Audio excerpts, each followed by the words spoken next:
Welcome! In this video, we will guide you through the simple steps to hide the Home button on Google Chrome for PC. This feature can help declutter your browser interface and enhance your browsing experience. Let's dive right in. First, open your Chrome browser. If you have it pinned to your taskbar or desktop, simply double-click the icon to launch it.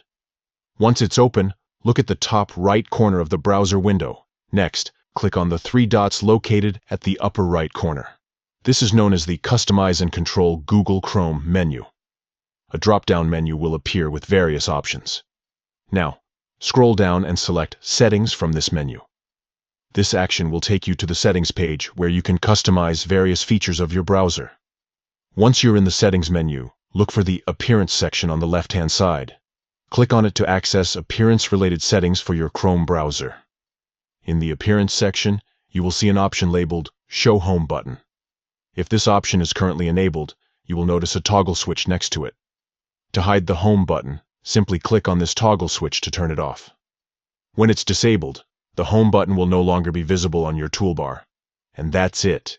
You have successfully hidden the Home button on Google Chrome. If you ever want to bring it back, just follow these steps again and toggle the Show Home button option back on. Thank you for watching. If you found this tutorial helpful, please give it a thumbs up and subscribe for more tips and tricks on using Google Chrome effectively. Happy browsing!